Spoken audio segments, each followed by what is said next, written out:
Hello friends, welcome back to my channel. तो अगर आप किसी भी एग्ज़ाम की प्रिपरेशन कर रहे हैं, चाहे आपका टेट एग्ज़ाम हो, चाहे आपका टीजीटी का एग्ज़ाम हो, अगर उसमें मैथ्स आता है तो आप व्हाट्सएप नंबर पर कांटेक्ट करके, अगर आप पढ़ना चाहते हैं तो व्हाट्सएप नंबर पर कांटेक्ट करके आप डिटेल्स जान सकते हैं। ठीक है, अब देखते हैं क्वेश्चन नंबर 62। इसमें कहा है कि ए बी सी तीन वेक्टर्स हैं such that A dot B plus C, B dot C plus A, C dot A plus B. यहाँ पे डॉट होगा, इसने लिखा हुआ नहीं है बट डॉट होगा यहाँ पर। ठीक है, तो इसकी वैल्यू 0 है, मैग्नीट्यूड ऑफ ए 1 है, मैग्नीट्यूड ऑफ बी जो है वो 4 है, मैग्नीट्यूड ऑफ सी जो है वो 8 है। तो ए प्लस बी प्लस सी का मैग्नीट्यूड हमें निकालना है। तो मैंने कहा था जब भी आपसे कहा जाए ए प्लस बी प्लस सी का मैग्नीट्यूड अगर निकालना है तो उसका होल स्क्वायर, उसका स्क्वायर कर दो, या फिर ए प्लस बी का मैग्नीट्यूड निकालना है तो उसका स्क्वायर कर दो। ठीक है, तो यही हम यहाँ पर सॉल्व करते हैं क्वेश्चन। तो हमने क्या किया, यहाँ पर ए प्लस बी प्लस सी का मैग्नीट्यूड कर दिया। ठीक है, तो इसका मैग्नीट्यूड का स्क्वायर क्या होगा, vector A plus B plus C dot A plus B plus C. ठीक है, सेम वेक्टर का सेम वेक्टर के साथ डॉट प्रोडक्ट करते हैं तो उसी वेक्टर का मैग्नीट्यूड आ जाता है। ठीक है, तो जब हम इसका डॉट प्रोडक्ट करेंगे तो ए डॉट ए मतलब मैग्नीट्यूड ऑफ ए स्क्वायर होता है, बहुत बार किया है। ए डॉट बी ये रहा, ए डॉट सी ये रहा, फिर बी डॉट ए करेंगे ये रहा, बी डॉट बी करेंगे तो मैग्नीट्यूड ऑफ बी स्क्वायर आ जाएगा, बी डॉट सी करेंगे तो ये आ गया, C dot A, C dot B, C dot C, magnitude of C square. ठीक है, तो magnitude of A, magnitude of B square, magnitude of C square, इनकी वैल्यूज़ ये रखती। मैग्नीट्यूड ऑफ ए 1 था, मैग्नीट्यूड ऑफ बी 4 था, मैग्नीट्यूड ऑफ सी 8 था, और उनके स्क्वायर से तो वो रख दी हमने पहले ही। ठीक है, अब इनको, ये जो पोर्शन बचा है इसको सॉल्व कर लेते हैं। A dot B plus A dot C, यहाँ से क्या बन जाएगा, A dot B plus C. ठीक है, यहाँ पे ये लाइन मुझे लिखनी चाहिए थी, ये मैंने नीचे लिख दिया। ठीक है, ये तो मैग्नीट्यूड वाला सॉल्व करके ये आ गया पोर्शन। उसके बाद A dot B plus A dot C को ये लिख दिया है, ए डॉट कॉमन ले लिया, और फिर b dot a b dot c में से बी कॉमन लिया तो बी डॉट सी प्लस ए, सी डॉट ए प्लस सी डॉट बी में से हमने सी जैसे ही कॉमन लेंगे ये बनेगा। और इस चीज़ की वैल्यू क्वेश्चन में 0 दे रखी थी, इसकी वैल्यू क्वेश्चन में 0 दे रखी थी। चाहे तो आप ऐसा भी कर सकते हो कि इस चीज़ को सॉल्व करो, a dot B plus A dot c, B dot C plus b dot A, C dot A plus C dot b, तो ये वाला पोर्शन बनेगा और ये चीज़ 0 है। ठीक है, तो यानी सिर्फ हमारे पास ये बचता है, यानी इसकी वैल्यू इतनी, यानी 81 आ जाएगा। इसका मैग्नीट्यूड का स्क्वायर 81 है तो इसका मैग्नीट्यूड की वैल्यू 9 हो जाएगी। भाई मैग्नीट्यूड के स्क्वायर की वैल्यू 81 है तो मैग्नीट्यूड की वैल्यू 9 हो जाएगी, तो हमारा इसका आंसर जो हो जाएगा सी ऑप्शन करेक्ट आंसर हो जाएगा। तो 9 इसका करेक्ट आंसर हो जाएगा। दूसरे क्वेश्चन में हमें कहा है कि दो वेक्टर्स दे रखे हैं, एक वेक्टर x है, दूसरा वेक्टर y है, दोनों ऑर्थोगोनल है, तो वैल्यू ऑफ k बतानी है। जब दो वेक्टर्स ऑर्थोगोनल होते हैं, ठीक है, जब दो वेक्टर्स ऑर्थोगोनल मतलब परपेंडिकुलर, तो जब दो वेक्टर्स परपेंडिकुलर होते हैं तो उनका डॉट प्रोडक्ट 0 होता है। इस बार इन्होंने जो वेक्टर्स दिए हैं वो कॉलम फॉर्म में दे रखे हैं, ऐसे ना लिख करके, IJK के साथ ना लिख करके ऐसे लिख रखे हैं इन्होंने। तो जब दो वेक्टर्स जो हैं वो ऑर्थोगोनल हैं, मतलब फर्स्ट वेक्टर को आप लिख सकते हो -i -15i 3y -9j, इसका डॉट प्रोडक्ट इसके साथ कर दो 15i plus 9j plus k cap. ठीक है, यहाँ पे क्या आएगा, सॉरी इनके ऊपर कैप लगा हुआ होता है, ij।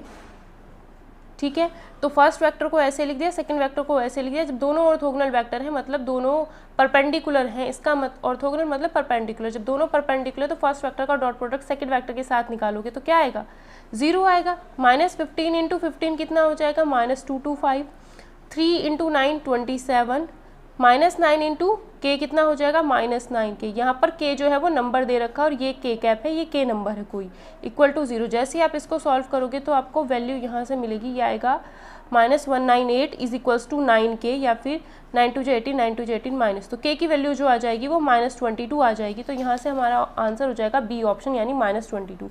नेक्स्ट क्वेश्चन देखते हैं। नेक्स्ट क्वेश्चन में इसने लीनियर कॉम्बिनेशन से रिलेटेड है ये क्वेश्चन। फर्स्ट वेक्टर ये है, एक्स वेक्टर ये है, इस वेक्टर को, एक वेक्टर ये है, दूसरा ये है, तीसरा ये, इन तीनों के लीनियर कॉम्बिनेशन के रूप में लिखा गया है, रैखिकतः संचय के रूप में लिखा गया है। इसका मतलब ये है कि होता क्या है, जब जैसे हमारे पास एक्स वेक्टर है और एक अल्फा वेक्टर है, एक बीटा वेक्टर है, एक गामा वेक्टर, तो एक्स वेक्टर जो है इन तीनों का लीनियर कॉम्बिनेशन है। एक्स वेक्टर जो है इन तीनों का लीनियर कॉम्बिनेशन है, इसका मतलब है x equals to alpha plus beta plus gamma होगा। अल्फा के साथ अब कोई भी नंबर k1 मल्टीप्लाई कर दो, यहाँ पर k2, यहाँ पर k3, तब भी वो लीनियर कॉम्बिनेशन ही होता है। ठीक है, तो x जो है अल्फा बीटा गामा का अगर लीनियर कॉम्बिनेशन है तो अल्फा के साथ किसी नंबर की मल्टीप्लाई कर दो, चाहे वो 1 हो, ज़रूरी नहीं है 1 हो, कुछ भी हो सकता है। बीटा के साथ में किसी नंबर की मल्टीप्लाई करो, गामा के साथ में किसी नंबर की मल्टीप्लाई करो तो ऐड कर दो, तो x जो हो जाता है अल्फा बीटा गामा वेक्टर्स का लीनियर कॉम्बिनेशन हो जाता है। तो उसने कहा x यानी 26, 12 और 2 ये जो वेक्टर है इसका लीनियर कॉम्बिनेशन है। तो हम क्या करेंगे, इसको ऐसे ना करके ऐसे लिखना है, ठीक है।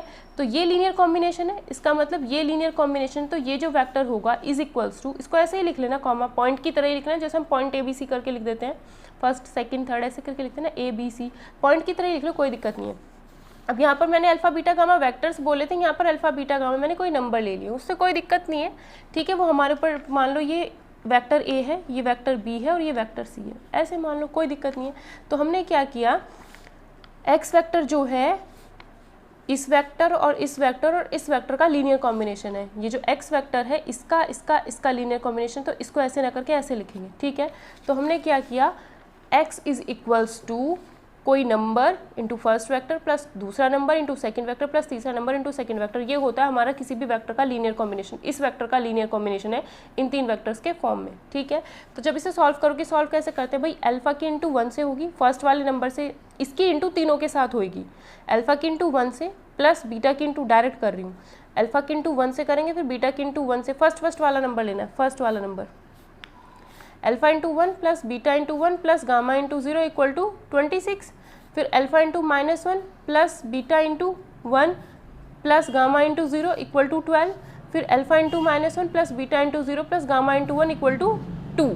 तो ये 3 हमारे पास इक्वेशन बन गई, 3 इक्वेशन बन गई है, अल्फा बीटा गामा 3 अननोन है, तो सॉल्व हो जाएगा। फर्स्ट और सेकंड को हम सॉल्व करते हैं, फर्स्ट और सेकंड को जैसे ही आप ऐड करोगे तो 2 बीटा की वैल्यू आ जाएगी 38, 2 बीटा की वैल्यू 38, तो बीटा की वैल्यू 19, बीटा की वैल्यू 19 इसमें रख देंगे। सेकंड इक्वेशन में जैसे बीटा की वैल्यू 19 रखोगे तो अल्फा की वैल्यू 7 आ जाएगी, अल्फा की वैल्यू 7 आ गई, बीटा की वैल्यू 19 आ गई, अल्फा की वैल्यू 7 इस वाले इक्वेशन में रख दो, तो यहाँ से आपको गामा की वैल्यू पता चल जाएगी। तो अल्फा बीटा गामा लिखना कैसे, पहले अल्फा रखना है, फिर बीटा रखना है, फिर गामा। वही पहले वेक्टर के साथ जो है उसे पहले रखो, दूसरे वेक्टर के साथ जो है उसे दूसरी पोजीशन पे, तीसरे वेक्टर के साथ जो लिखा है उसे तीसरे पोजीशन पे, अल्फा बीटा गामा, ठीक है।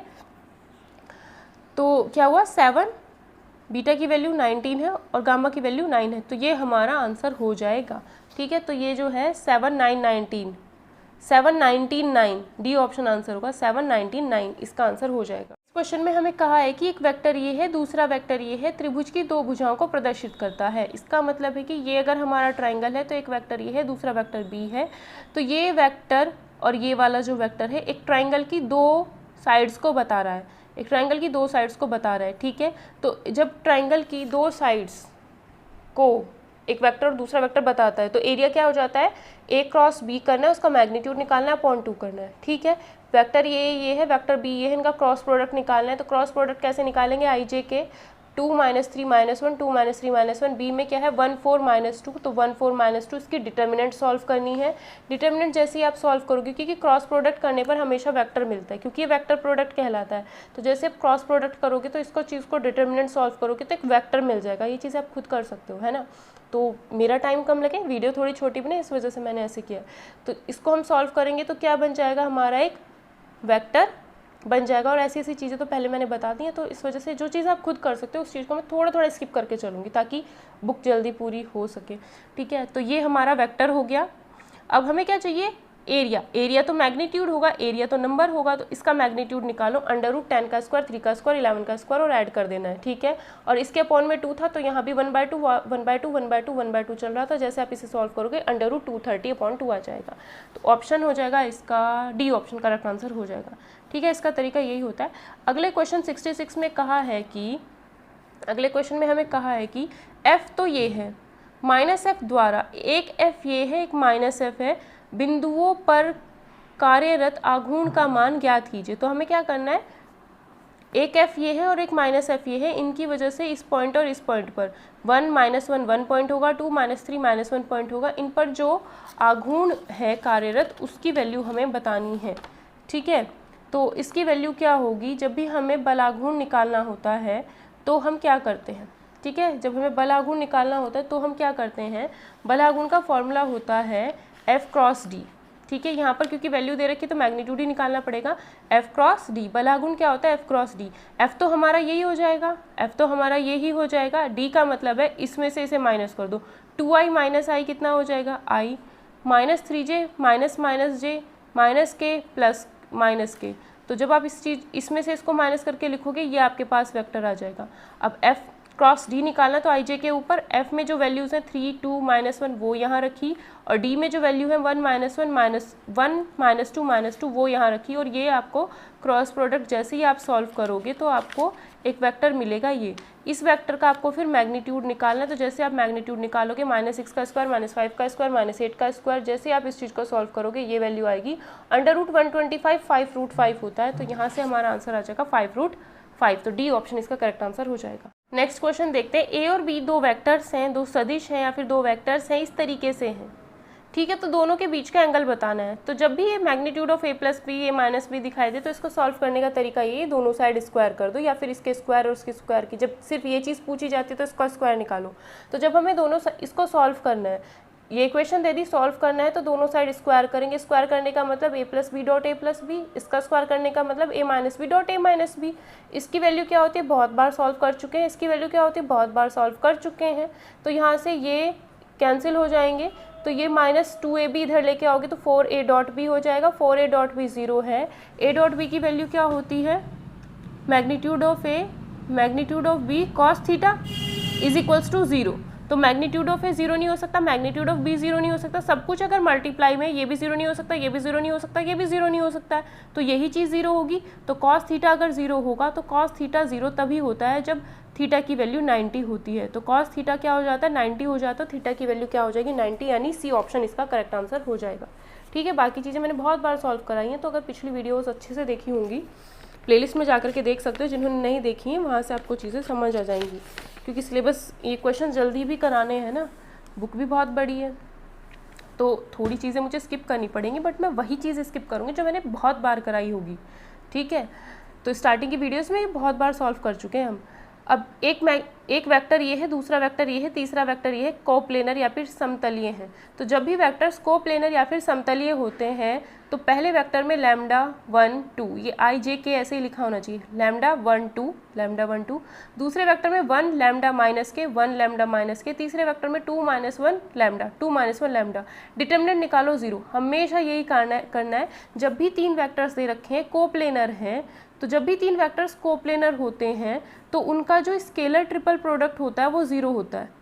ठीक है, जब भी तीन वेक्टर्स कोप्लेनर होते हैं तो उनका स्केलर ट्रिपल प्रोडक्ट 0 होता है। और स्केलर ट्रिपल प्रोडक्ट को अगर आप डायरेक्ट निकालना चाहते हो तो पहले वेक्टर में जो वैल्यूज़ है वो रख दो, दूसरे वेक्टर में जो वैल्यूज़ होंगी, मतलब i j k में होगा, i j k के साथ जो भी है नंबर्स वो यहाँ लिख दो, फिर तीसरे वेक्टर में i j k के साथ जो कुछ है वो यहाँ पर लिख दो, i के साथ, j के साथ, k के साथ। ठीक है, तो चाहे तो ऐसे समझो, चाहे ये चीज़ भी आप कर सकते हो, बट सिंपल तरीका यही है, जब भी आपको कहा जाए तीन वेक्टर्स कोप्लेनर हैं तो डिटर्मिनेंट बनाओ, 0 रखो, k की वैल्यू आपको, k पूछा है, सॉरी ये k नहीं है, ये 1 आएगा। ठीक है, तो वहाँ से आपको लैम्डा की वैल्यू पूछिए, तो इसे आप सॉल्व करोगे तो लैम्डा की वैल्यू आपको खुद ब खुद ही मिल जाएगी।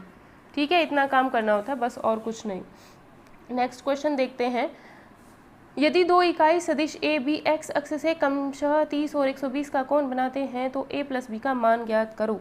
इसमें क्या है, a और b इकाई सदिश है, magnitude of a magnitude of b तो 1 होगा। ठीक, x अक्ष से जो पहला वेक्टर है वो 30 का कोण बनाता है, मतलब ये है कि अगर हमारी x एक्सिस ये है तो जो पहला वेक्टर है वो x एक्सिस के साथ 30 डिग्री बनाता है, और जो दूसरा वेक्टर b है वो x एक्सिस के साथ 120 डिग्री का एंगल बनाता है। ठीक है, दूसरा वाला जो है ये वेक्टर x एक्सिस के साथ पूरा 120 डिग्री बनाता है। ठीक है, तो magnitude of a magnitude of b तो 1 1 दे रखे हैं, ये वेक्टर a 30 बनाता है, वेक्टर b जो है वो 120 बनाता है।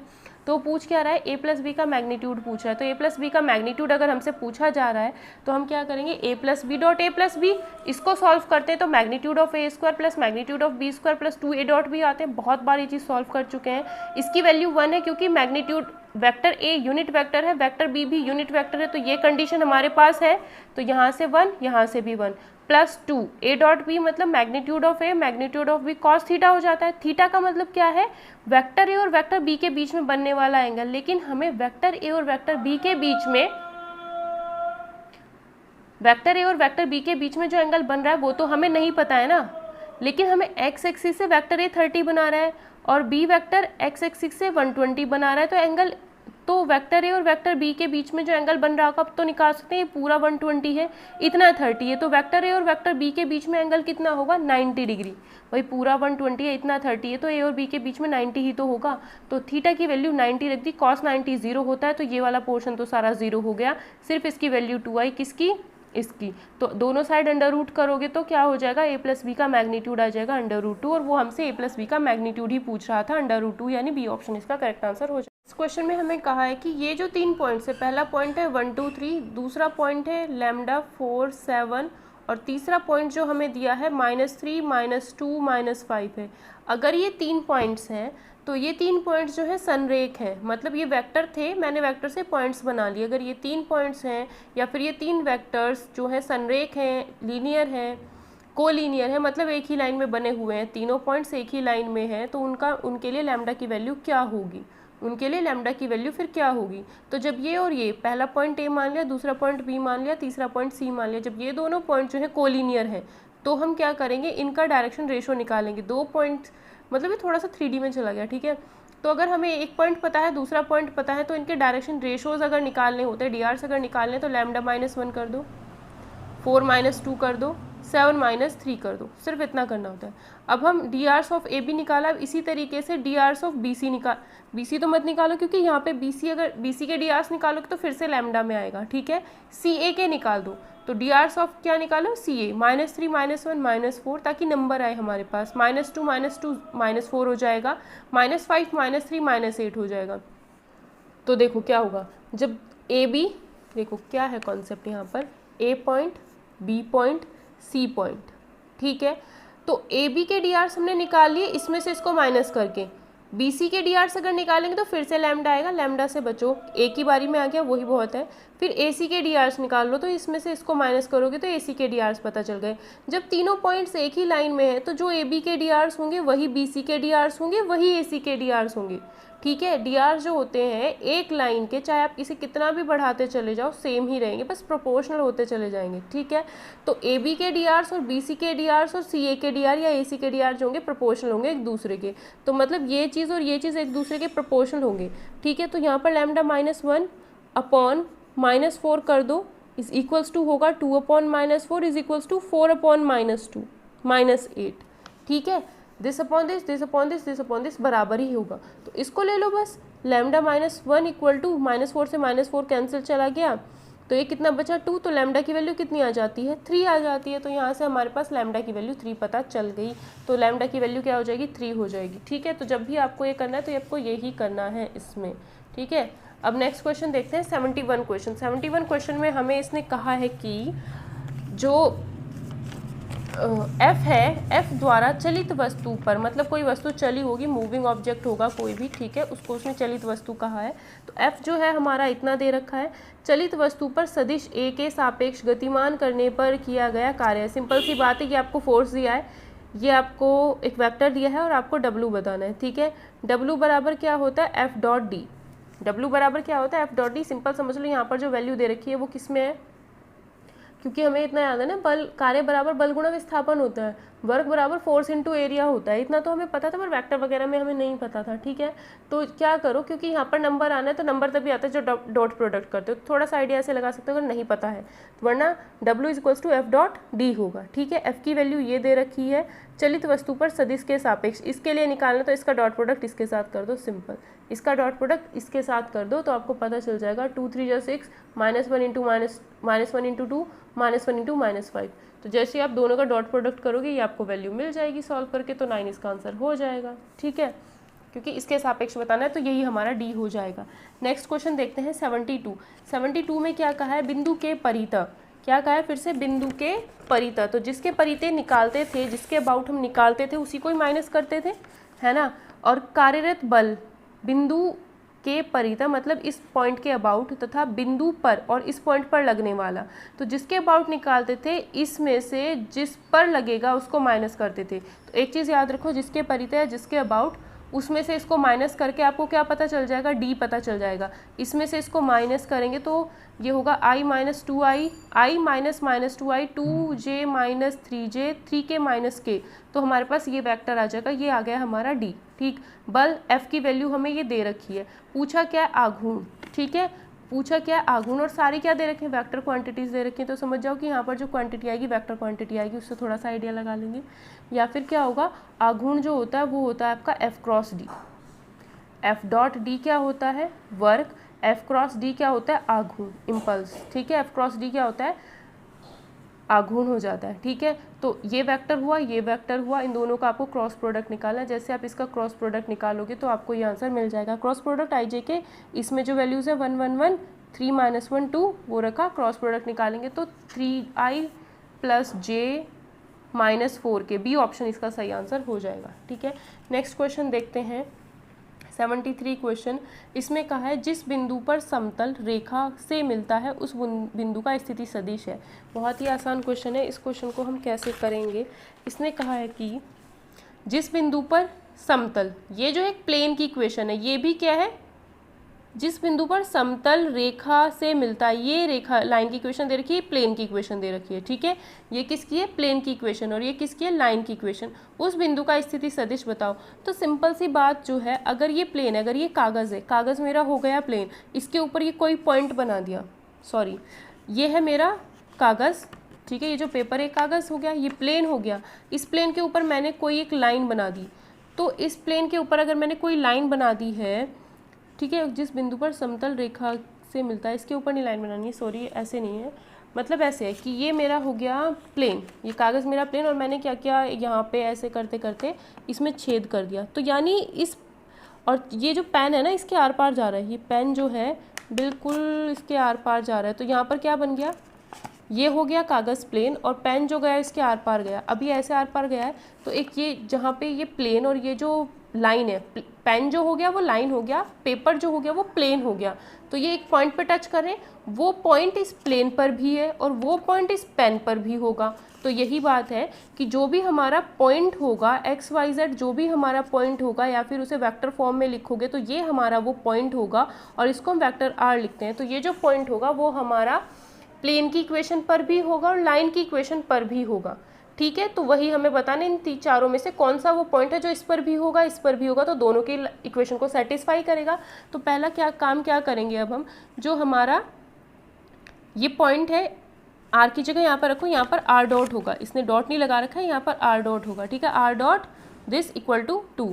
तो अगर हम ये वैल्यू यहाँ पर रखते हैं तो क्या होगा, 2i, तो 2, 3 इंटू -1, 2 - 3 -1, 1 इंटू -1, 2 - 3 -1 -2 आता है। तो इस r की वैल्यू अगर ये रखने के बाद यहाँ पर डॉट प्रोडक्ट करते तो -2 आता है, 2 आ ही नहीं रहा है। इसका मतलब ये जो पॉइंट है इस प्लेन पे है ही नहीं, तो ये तो आंसर नहीं हो सकता ये ऑप्शन। अब सेकंड ऑप्शन हम यूज़ करते हैं। सेकंड ऑप्शन हमें कहा है -2 3k, ये लिख लिया, सॉरी सेकंड ऑप्शन में हमें कहा है -2i प्लस 3j, वैसे ही लिख देती हूँ, प्लस k, और इसका डॉट प्रोडक्ट यहाँ पर i - j - k से करते हैं इक्वल टू 0। जो पॉइंट होगा वो इसको दोनों को सेटिस्फाई करेगा। फर्स्ट पॉइंट चेक किया, इसको ही नहीं करता, तो फिर आगे इसको कराने की ज़रूरत ही नहीं है। ठीक है, तो अब इसका डॉट प्रोडक्ट निकालोगे तो माइनस बाद में कर लेना, इतना सॉल्व कर लो पहले, कोई दिक्कत नहीं है। 2 - 3 - 1, ठीक है, तो ये हो गया हमारा इतना माइनस, ये कितना आएगा -4 2, तो ये कितना हुआ सॉल्व होके -2 और ये बाहर 2, तो 2 इक्वल टू 2 आ गया भाई। राइट हैंड साइड में भी 2 है, लेफ्ट हैंड साइड में भी 2 आया, मतलब इस पॉइंट को अगर यहाँ रखते हैं तो ये इक्वेशन सेटिस्फाई होती है। ठीक है, अब क्या करो, चाहे तो ये वाला पॉइंट आप इसमें रख के भी सेटिस्फाई कर लो, अगर इसको भी सेटिस्फाई कर गया इसका मतलब आंसर सही है। लेकिन यहाँ पे टी दे रखा है, उससे बेटर है क्या कि आप ये वाला पॉइंट यहाँ पर रख के देखो, ये कितना आएगा 1। ठीक है, आई डॉट आई कर दो 1, इसको आर की जगह रखना है और इसका डॉट प्रोडक्ट करना है। तो क्या हुआ 1 - 3 - 2, तो ये हुआ 1 - 3 - 2, तो 1 - 5, 1 - 5, तो -4 - 4 इज़ नॉट इक्वल टू 2, ये पॉइंट इस पे है ही नहीं। फिर इसको भी चेक कर लो, आई डॉट आई 1 हो गया, 3 - 3 हो गया, 2 - 2 हो गया, इक्वल टू अगर इसे सॉल्व करते हो बाहर माइनस है तो ये भी कितना आएगा 1 - 5 यानी -4 आता है, ये +4 आ जाएगा। तो ये भी ऑप्शन जो है इस पर नहीं है। मतलब A point, C point, D point इस प्लेन के ऊपर ही नहीं है। जब प्लेन के ऊपर ही नहीं है तो लाइन के ऊपर भी नहीं होगा वो, ठीक है। मतलब कॉमन पॉइंट होना चाहिए ना इन दोनों का। तो जब इस पे ही नहीं है तो इन पे, इस पे होने का कोई मतलब ही नहीं बैठता है। तो बी ऑप्शन जो है वो इस पे लाई कर रहा है, तो इसका मतलब बी ऑप्शन ही हमारा करेक्ट आंसर होगा। ऐसा भी कर सकते थे कि बी पॉइंट इसमें रख के चेक किया, दो डॉट आएगा यहाँ पर ना, आर डॉट, इसको इसमें रखोगे यानी प्लेन के ऊपर भी वो पॉइंट है, तो बी पॉइंट जो है वो प्लेन के ऊपर है, इसके ऊपर भी होना चाहिए, तो आर की जगह पे ये रखोगे, ठीक है। तो ये भी क्या आएगा, देखो बराबर ही है। आर की जगह रखोगे -2i - 3j -k equal to ये, और टी की जो वैल्यू बस -1 है, फिर वहाँ पर टी की वैल्यू क्या हो जाती है, -1 हो जाती है। तो हम कह सकते हैं कि ये पॉइंट जो है इसी पर है। तो यही क्या हो जाएगा, हमारा आंसर हो जाएगा, बी ऑप्शन इसका करेक्ट आंसर होगा। नेक्स्ट क्वेश्चन में हमसे कहा गया है द प्रोडक्ट, इसका बताना है A dot B cross A। बहुत ही सिंपल है, ये है scalar triple product. Scalar triple product में अगर कोई भी दो सेम हो जाते हैं, आंसर 0 होती है, तो ये नल वेक्टर होगा। सॉरी, इसने कहा है नल वेक्टर नहीं। जब डॉट ये हम सॉल्व करेंगे तो एक वेक्टर आएगा, तो इसको माना वेक्टर सी और यहाँ वेक्टर ए है। तो जब डॉट प्रोडक्ट करते हैं तो हमारे पास स्केलर क्वांटिटी आती है। क्या आती है, स्केलर क्वांटिटी, ठीक है। और जब ये चीज़ ही सेम है, ए डॉट बी क्रॉस ए है, इतना तो पता है इसकी वैल्यू 0 आएगी, ठीक है। अब जब आप डॉट प्रोडक्ट कर रहे हो तो ये स्केलर आएगा, ना कि वेक्टर। जब फाइनली हम डॉट, पहले क्रॉस प्रोडक्ट होगा तो ये वेक्टर वैल्यू मिलेगी, फिर डॉट प्रोडक्ट होगा, तो फाइनली हम डॉट प्रोडक्ट करें, डॉट प्रोडक्ट करने के बाद स्केलर क्वांटिटी होगी, तो इसका आंसर ए ऑप्शन नहीं होगा, सी ऑप्शन होगा। 0 स्केलर आएगा, ना कि नल वेक्टर। नल वेक्टर नहीं आएगा, 0 स्केलर इसका आंसर। क्वेश्चन नंबर 76 देखते हैं। 76 में क्या कहा है, the point of application of a force, मतलब जिस पॉइंट पर फोर्स ये रहा अप्लाई हो रहा है, वो पॉइंट चेंज हो जाता है इससे इस पर, तो वर्क डन बताना। वर्क डन क्या होता है, फोर्स इनटू डिस्प्लेसमेंट, है ना। वर्क होता है फोर्स इनटू डिस्प्लेसमेंट, और वर्क जो होता है वो वेक्टर क्वांटिटी नहीं होता है, तो यहाँ पर डॉट प्रोडक्ट लगेगा अगर वेक्टर फॉर्म में दे रखा है तो, ठीक है। तो ये F दे रखा है 0i + 6j + 8k। Dot product किसके साथ, जो पॉइंट है यहाँ से यहाँ चेंज हो जाता है, तो डिस्प्लेसमेंट मतलब पॉइंट यहाँ से यहाँ पे चला गया, P से Q पे चला गया, तो डिस्प्लेसमेंट क्या हो जाएगा। डिस्प्लेसमेंट जब हम निकालेंगे तो क्या हो जाएगा, डिस्प्लेसमेंट Q वाले में से P वाला माइनस कर दो, -1 - 1 -2i, 1 -1 + 2j, 2 - 2k 0 हो जाएगा। तो इसका डॉट प्रोडक्ट -2i + 2j से होगा, तो 0, ये 0 हो गया। 6 × 2 सिर्फ 12 आएगा, तो 12 ही क्या हो जाएगा, इसका आंसर हो जाएगा, यानी डी ऑप्शन इसका करेक्ट आंसर हो जाएगा। क्या होता है कि भाई ये फोर्स इस पॉइंट पर लग रहा था, यहाँ से ये कोई पत्थर रखा हुआ था, तो फोर्स इधर से लगा, उस पत्थर को इधर खिसका दिया, तो वही बात है, ये पॉइंट था, इस पर कोई फोर्स लगा, और फोर्स लगने के बाद P पॉइंट यहाँ से यहाँ तक चला गया, तो डिस्प्लेसमेंट क्या हुआ, Q वाले पॉइंट में से P वाले पॉइंट को माइनस कर दो, इसमें से इसे माइनस कर दोगे, एक वेक्टर मिलेगा, ठीक है। और F वेक्टर उसने दे ही रखा है ये, ठीक। दोनों का डॉट प्रोडक्ट करना है, सिंपल, ठीक। I J के साथ लगाने पर वेक्टर में बदल जाएगा। नेक्स्ट क्वेश्चन देखते हैं 77 क्वेश्चन। इसमें कहा है कि A वेक्टर ये है, B वेक्टर ये है, angle between A and B निकालना है। बहुत आसान क्वेश्चन है कि cos थीटा क्या होता है, vector A dot vector B upon magnitude of A magnitude of B। क्या ये चीज़ नहीं कर सकते, कर सकते। A डॉट B निकालना है, 2 × 6 12 प्लस 2 × 3 6 माइनस, यहाँ पे क्या आएगा, -1 × -2, यानी ये हो जाएगा 2 अपॉन में मैग्नीट्यूड ऑफ ए, 2 का स्क्वायर 4 4 8 और 1 9, तो 3 आएगा √9, यानी 3 6 6 36 3 3 9, 36 और 9 कितना हो गया 45, ठीक। और ये 2 का स्क्वायर 4 45 प्लस 45 प्लस 4 करोगे तो 49 आएगा, उसका अंडर रूट करोगे तो 7 × में 7 आ जाता है। तो थीटा कितना आता है, 12 6 18 20, 20/21 आता है। तो थीटा कितना होगा, cos थीटा इक्वल टू इतना है, थीटा हो जाएगा cos इनवर्स 20/21। तो सी ऑप्शन इसका करेक्ट आंसर हो जाएगा। सी ऑप्शन क्या हो जाएगा, इसका करेक्ट आंसर हो जाएगा, ठीक है। नेक्स्ट क्वेश्चन देखते हैं। इसने कहा area of the triangle, area of the triangle whose vertices are ABC। Area of the triangle whose vertices are ABC दे रखा है, तो क्या करना है, सिंपल आपको यहाँ पर एक काम करना है। क्या, जब हमें 3 पॉइंट्स दे रखे हैं, first point, second point, third point, ठीक है, तो AB वेक्टर निकालो पहले। देखो ये हमारा ट्राइंगल है, ये A वेक्टर है, ये B वेक्टर है, AC, तो एक तो AB वेक्टर निकाल लो और एक AC, AB और AC वेक्टर निकाल लो और दोनों का क्रॉस प्रोडक्ट कर देते हैं, और फिर आधा, और क्योंकि ये क्या है, वेक्टर क्वांटिटी आएगी। वेक्टर क्वांटिटी आएगी तो मैग्नीट्यूड निकालना पड़ेगा, सिर्फ इतना काम करना है। तो ए पता है, बी पता है, सी। अगर ए बी वेक्टर निकालना है तो बी वाले में से ए वाले को माइनस कर दो, बी वाले में से ए वाले को माइनस करना है।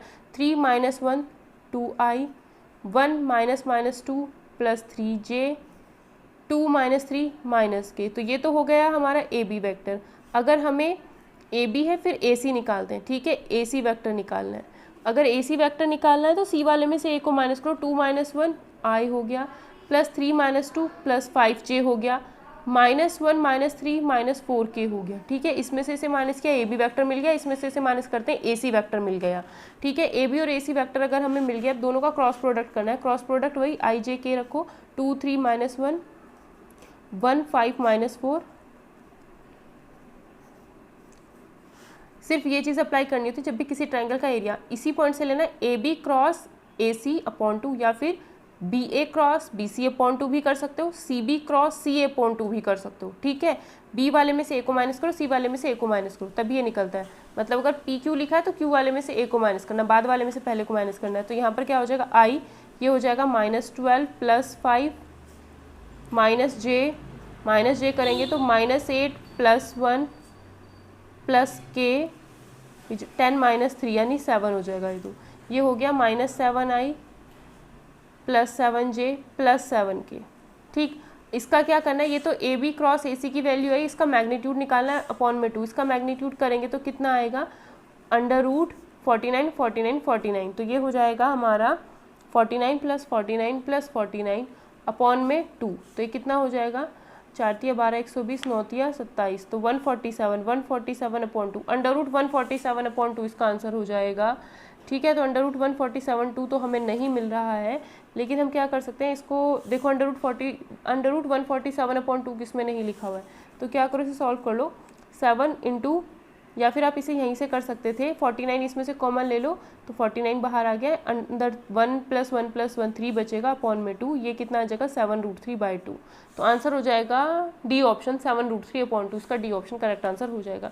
अगले क्वेश्चन में हमसे कहा गया है कि ए वेक्टर ये है, बी वेक्टर ये है, सी वेक्टर ये, ए + TB परपेंडिकुलर है सी के, तो ए + TB निकाल लेते हैं। तो अगर हमें ए + TB निकालना है तो हम क्या करेंगे, ए ये है, बी ये है, ए मतलब i + 2j प्लस, लिखने की भी ज़रूरत नहीं होती, हमें a + TB निकालना है। तो i वाला और ये b में क्या करना है, t से मल्टीप्लाई, मतलब t -1i, तो ये हो जाएगा, सॉरी एक मिनट, 1 t से मल्टीप्लाई सिर्फ b में करना है, तो -ti plus a + TB vector निकालने हैं।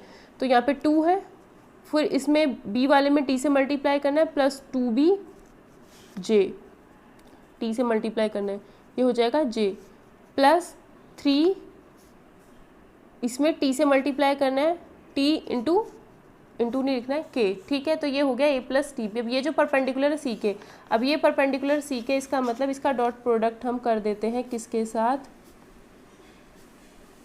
सही से लिख दो एक बार, इसका डॉट प्रोडक्ट हम कर देते हैं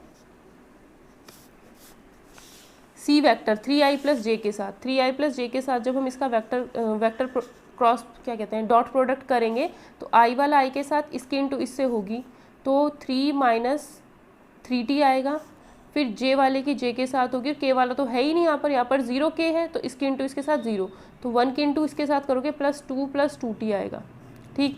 और दोनों का डॉट प्रोडक्ट 0 क्यों होगा, 0 इसलिए होगा क्योंकि दोनों जो है परपेंडिकुलर है, तो इसलिए 0 लिखा। ये हो जाएगा 5 - t = 0, या t की वैल्यू 5 आ जाएगी, तो डी ऑप्शन यहाँ पर करेक्ट आंसर हो जाएगा हमारा, ठीक है। फिर से नेक्स्ट वेक्टर क्वेश्चन दिया है, f इतना दिया है, डिस्प्लेसेस द पॉइंट यहाँ से यहाँ पर। तो पहले क्या करना है भाई, वर्क डन निकालना है, work = force dot product displacement. तो डिस्प्लेसमेंट निकालना है, p पॉइंट यहाँ देखो, force displaces the point p to q, p से q तक चला गया, p q निकालना है, तो q में से इसको माइनस कर दो, तो ये आएगा 1 - -1 2i plus 2 - 2 0j plus 3 - 3 0k, ठीक। फोर्स कितना है 2i + 3j + 4k, और डॉट प्रोडक्ट करोगे तो i वाले का i के साथ ही होगा, तो 4 आंसर, बाकी ये तो 0 ही है, ये भी 0, इसके इंटू इससे तो 0 आएगा, तो 4 इसका करेक्ट आंसर हो जाएगा। अगले क्वेश्चन में कहा है कि ए और बी अगर 2 यूनिट वेक्टर्स हैं, इंक्लाइंड है थीटा एंगल पर, तो इनमें से कौन सा ऑप्शन सही होगा। ठीक है, तो अगर ए और बी यूनिट वेक्टर्स हैं तो मैग्नीट्यूड ऑफ ए और मैग्नीट्यूड ऑफ बी तो 1 हो गया और थीटा एंगल पर इंक्लाइंड है। ठीक है, तो इनमें से क्या चीज़ सही होगी वो हमें चेक करना पड़ेगा।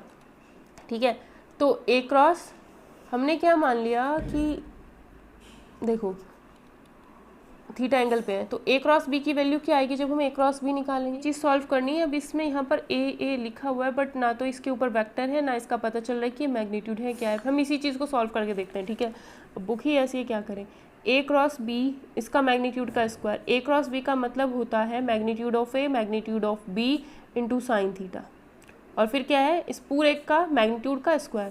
भाई ए क्रॉस बी की वैल्यू इतनी हो गई और फिर मैग्नीट्यूड का स्क्वायर, इसका मतलब इसकी वैल्यू ये क्या है 1 है, इसकी वैल्यू भी 1 है, तो ये तो 1 इंटू 1 1 हो गया। साइन स्क्वायर ये आया साइन थीटा का मैग्नीट्यूड का स्क्वायर, तो ये पॉजिटिव ही रहेगा यानी साइन स्क्वायर थीटा आ गया।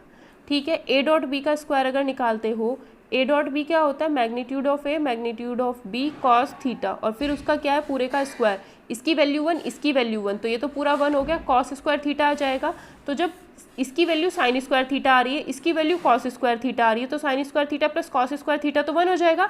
ए ऑप्शन करेक्ट आंसर हो जाएगा यहाँ से। आई जे के यूनिट वेक्टर है, I J K unit vector magnitude of I magnitude of J magnitude of K 1 होगा अलोंग द एक्सिस, ये एक्स एक्सिस के अलोंग, ये वाई एक्सिस के अलोंग, ये जेड एक्सिस के अलोंग यूनिट वेक्टर है। ठीक है, angle between the vector I plus J और के प्लस आई, इनके बीच का हमें एंगल बताना है। तो क्या करेंगे, cos theta is equals to, मान लिया इस वेक्टर और इस वेक्टर के बीच में एंगल थीटा है, तो दोनों का डॉट प्रोडक्ट अपॉन इसका मैग्नीट्यूड, इस वेक्टर का मैग्नीट्यूड अंडर रूट आई के साथ कौन है 1 उसका स्क्वायर प्लस जे के साथ कौन है उसका स्क्वायर। ठीक, और इसके साथ भी क्या होगा यही चीज़, के साथ कौन है उसका स्क्वायर, आई के साथ कौन है उसका स्क्वायर, तो ये हो जाएगा आई डॉट आई तो 1 हो गया, जे डॉट इधर है ही नहीं जे तो 0, के डॉट करोगे तो वो भी 0 है ना, बस आई डॉट आई सॉल्व होगा क्योंकि जे के साथ का इधर जे वाला कोई पोर्शन नहीं है, के इधर है तो इधर के वाला कोई पोर्शन नहीं है, तो आई डॉट आई सिर्फ 1 ऊपर आएगा, under root 2 into under root 2 कितना हो जाएगा 1/2। कॉस में थीटा की वैल्यू 1/2 कब हो, मतलब कॉस थीटा की वैल्यू 1/2 कब होती है जब थीटा होता है π/3 यानी 60, तो इसका आंसर होगा हमारा D option, sorry C option π/3। ठीक है, सी ऑप्शन हो जाएगा π/3 60 डिग्री। फिर से वही क्वेश्चन की लैम्डा की किस वैल्यू के लिए, फर्स्ट वेक्टर तो इन्होंने आई दिया है तो 1 0 0 लिखोगे उसको, जे प्लस के दिया है तो जे और के वाली लाइन में 1 आई वाला 0, तीसरा वेक्टर दिया है 1 1 लैम्डा, इसकी जो वैल्यू है वो 0 होगी अगर समतलीय यानी कोप्लेनर है। तो जब आप इसे सॉल्व करोगे तो क्या होगा, इसके अकॉर्डिंग सॉल्व कर दो, इसके कॉरस्पॉन्डिंग सॉल्व कर दो, तो 1 लैम्डा माइनस 1 इक्वल टू 0 आ जाएगा, लैम्डा की वैल्यू 1 आ जाएगी, तो यहाँ पर आंसर डी ऑप्शन करेक्ट हो जाएगा। नेक्स्ट क्वेश्चन देखते हैं, इसने कहा है कि the value of lambda for which x is not equal to 1, जो एक वेक्टर तो आपको दिया है lambda i plus j plus k, दूसरा वेक्टर आपको दिया है i plus lambda j plus k, और तीसरा वेक्टर दिया है i plus j plus lambda k. ये जो तीनों वेक्टर्स हैं, ये तीनों जो वेक्टर्स हैं वो लीनियरली डिपेंडेंट है, जो हम कोप्लेनर के केस में करते थे सेम वही काम यहाँ पर कर दो। ठीक है, या फिर इसे चीज़ को रहने दो, लीनियरली डिपेंडेंट है, तो जो फर्स्ट वेक्टर दिया है उसमें क्या है लैम्डा 1 1, दूसरे वेक्टर में क्या है 1 लैम्डा 1, वही हो गया जो कोप्लेनर के केस में करते थे, यहाँ पर क्या है 1 1 लैम्डा, इसको 0 कर दो। अगर ये चीज़ 0 है तो लीनियरली डिपेंडेंट होते हैं तीनों वेक्टर्स।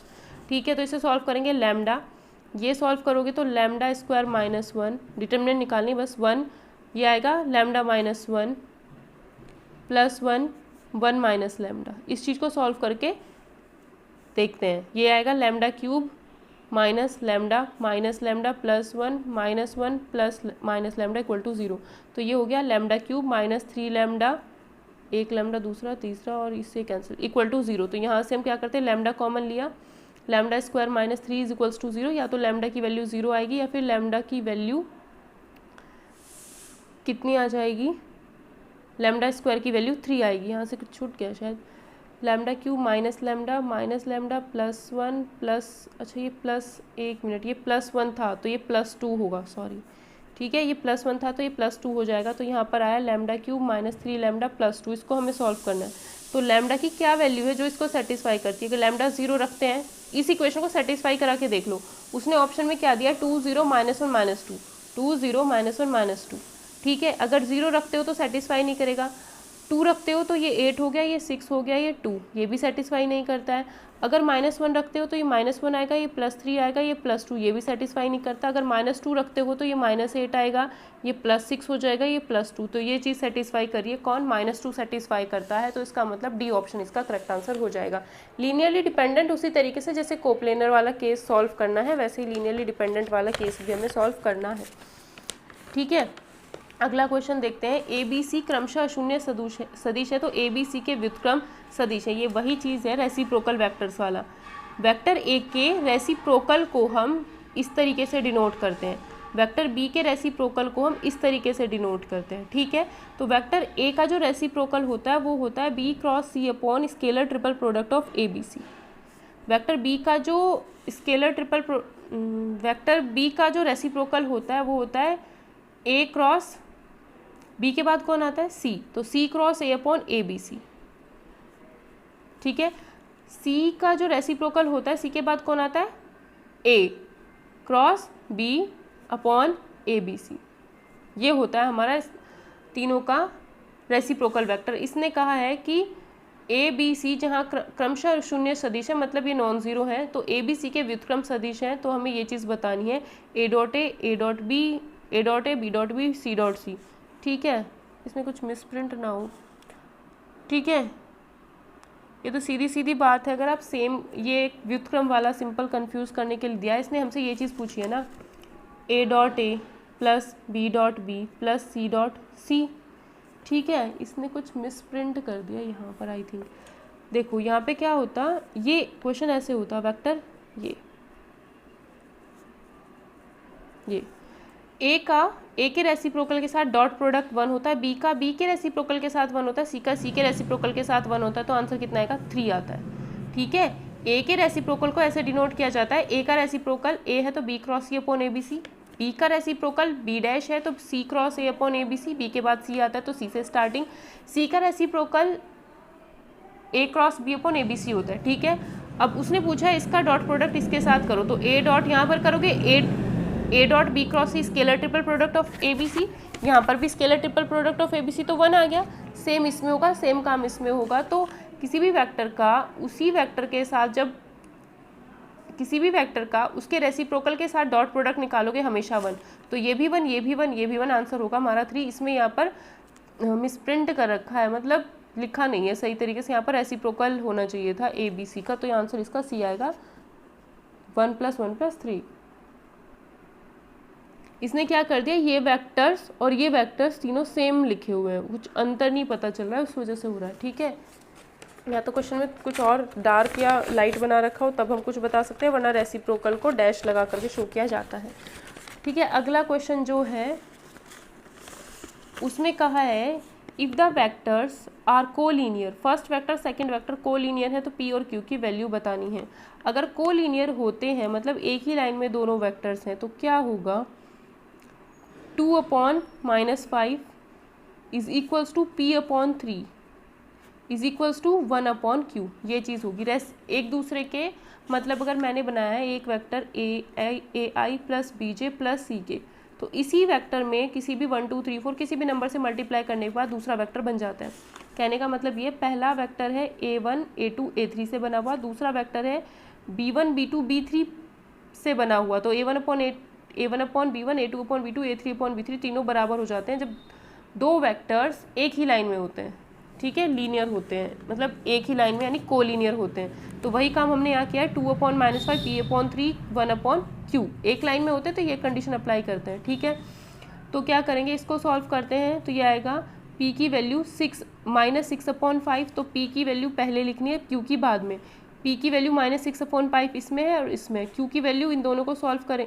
Q की वैल्यू कैसे निकालोगे भाई, 2 अपॉन -5, इसको कर दो बराबर, तो 1 अपॉन Q। Q की वैल्यू क्या आ जाएगी, -5 अपॉन 2, तो Q की वैल्यू -5 अपॉन 2 इसमें, P की वैल्यू इसमें थी। ठीक, फिर Q की वैल्यू -5 अपॉन 2 आ गई, तो ए ऑप्शन इसका करेक्ट आंसर हो जाएगा। नेक्स्ट क्वेश्चन में कहा है a B c are 3 non coplanar vectors, तो ये वैल्यू इसके बराबर है, तो इसकी वैल्यू बतानी है। Scalar triple product a B c हमें बताना है, तो इस चीज़ को सॉल्व कर लो लेफ्ट हैंड साइड को। ठीक है, इसका मतलब है बी क्रॉस सी का डॉट प्रोडक्ट होगा सी क्रॉस ए के ए क्रॉस बी के क्रॉस प्रोडक्ट के साथ। तो पहले ये चीज़ सॉल्व करते हैं। स्केलर ट्रिपल प्रोडक्ट इन तीनों का कहा है, तो यानी फर्स्ट वाला जो है उसे बाहर रखा, डॉट प्रोडक्ट, सेकंड और थर्ड का क्रॉस प्रोडक्ट। ठीक है, तो अगर हमें ये चीज़ सॉल्व करनी होती है तो हम क्या करते हैं, इसको मैंने सी क्रॉस ए को मान लिया जेड। ठीक है, तो z cross a cross b निकालते हैं। तो जब ये चीज़ हम निकालते थे कैसे सॉल्व करते थे, जेड डॉट बी, जेड का दूर वाले के साथ, इनटू ए से माइनस, फिर जेड का डॉट प्रोडक्ट ए के साथ और इनटू बी। ठीक है, क्योंकि जेड डॉट बी जो आएगी कोई वैल्यू आ जाएगी, नंबर आ जाएगा, इनटू ए। ठीक है, अब जेड की वैल्यू सी क्रॉस ए है, C cross A dot B A minus C cross A dot A, ये आया स्केलर ट्रिपल प्रोडक्ट। अब स्केलर ट्रिपल प्रोडक्ट में अगर कोई तीन सेम हो जाते तो आंसर ज़ीरो, ये हो गया ज़ीरो, तो ये बचा सी क्रॉस ए डॉट बी ए, या फिर इसे आप सी के बाद ए आता है, ए के बाद बी आता है, तो इसे ए बी सी भी लिख सकते हो, कोई दिक्कत नहीं है। ठीक, तो जो हमने ये चीज़ सॉल्व की है, ये पूरा, ये हमारा सी क्रॉस, ये हमारा आया है बी क्रॉस सी बाहर है, dot product scalar triple product of A. ठीक है, ये इतना आया है फ़िलहाल। ठीक है, तो जब हम स्केलर ट्रिपल प्रोडक्ट निकालते हैं तो ये भी क्या आता है, एक नंबर आता है। ये क्या आता है, सिंपल एक नंबर आएगा। ठीक है, क्योंकि ये जो वैल्यू है इसको ऐसे लिखते हैं, बी क्रॉस सी डॉट, और ये जो चीज़ हमने लिखी है ऊपर, ये ऐसे ही लिख दो, सी क्रॉस ए डॉट बी ए, मतलब इसको हम सी क्रॉस ए डॉट बी लिख सकते हैं ना, तो ये ऐसे ही लिख दिया हमने। ठीक है, मतलब ये था b cross c dot b cross c dot, इसकी वैल्यू सॉल्व करके निकाली, ये आई, चाहे ये लिखो चाहे ये लिखो, बात एक ही है, तो मैंने ऊपर वाली ही लिखी है। अब इस चीज़ को सॉल्व करना है, क्योंकि यहाँ पे डॉट प्रोडक्ट है, ये वेक्टर है, ये वेक्टर, दोनों का डॉट प्रोडक्ट करोगे तो नंबर आएगा कुछ ना कुछ। तो ये जब नंबर आएगा तो हम इसको बाहर लिख सकते हैं सी क्रॉस ए डॉट बी। ठीक है, ये नंबर आएगा तो उसको हमने बाहर लिख दिया, बी क्रॉस सी, ये सोचने की चीज़ें हैं कि नंबर आएगा ये। ठीक है, डॉट ए, भाई ये तो सॉल्व करने के बाद कोई नंबर बन जाएगा, उसको हमने बाहर लिख लिया। ठीक है, b cross c dot a बचेगा, क्योंकि ये वेक्टर है और ये वेक्टर है, तो उनका डॉट प्रोडक्ट। अब ये भी क्या है, बी के बाद सी आता है, सी के बाद ए, ये भी क्या है हमारा a B c scalar triple product, और ये भी क्या है हमारा a B c scalar triple product, तो ये हो गया ए बी सी का स्क्वायर।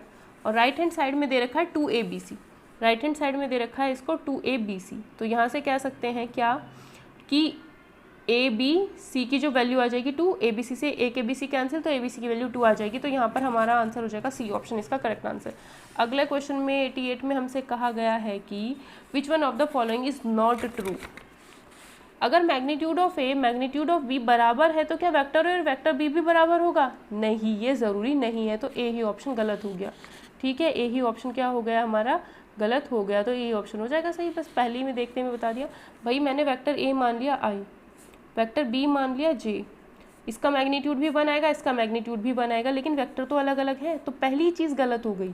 कौन सा विकल्प सही नहीं है? तो ए ही विकल्प सही नहीं है, आगे चेक करने की ज़रूरत ही नहीं पड़ेगी। अगला क्वेश्चन देखते हैं ये वाला। ठीक है, 89th क्वेश्चन। 89th क्वेश्चन अगर हम देखते हैं तो इसमें क्या दिया है हमें, value of a such that the vectors are coplanar. खुद कर सकते हो इसको सॉल्व, ये नहीं मैं कराऊंगी, कोप्लेनर बहुत आसान है। टू फोर्सेस, अब की बार क्या है, दो फोर्स लग रहे हैं एक पार्टिकल पे और उसको एक जगह से दूसरी जगह पहुंचा दिया जाता है, तो टोटल वर्क डन बताना है। पहले तो एक ही फोर्स लगता था, अब कितने लगते हैं, दो। जब एक फोर्स लग रहा था तो क्या करते थे, इसमें से इसे माइनस किया, एक वेक्टर बनेगा, उसका डॉट प्रोडक्ट फर्स्ट फोर्स के साथ कर देते थे, लेकिन इस बार दो फोर्स। तो जब दो फोर्स लगेंगे तब क्या करना है आपने, जब दो फोर्स लगेंगे कुछ नहीं, बस दोनों फोर्स को ऐड कर दो। जब दो, भाई वर्क डन बताना है तो एफ डॉट डी ही होगा। डी कैसे निकालते थे, सेकंड में से फर्स्ट पॉइंट माइनस करके, तो सेकंड में से फर्स्ट पॉइंट माइनस करेंगे, 1 - 0 1 -2 -1 -3 3 -2 1। आई जे के क्यों लिखना, क्योंकि करना तो डॉट प्रोडक्ट ही है। ठीक है, F1 + F2 एफ जो हमारा फोर्स होगा वो इन दोनों का एडिशन हो जाता है, फोर्स को ऐड कर दो, 4 + 1 5 आई। ठीक है, -1 + 2 1 1 + 3 4, तो इनका डॉट प्रोडक्ट कर दो, 5 × 1 5 हो गया, ये -3 4 × 1 4, कितना आया 5 + 1 यानी 6, तो 6 हमारा इसका आंसर हो जाएगा। ठीक है।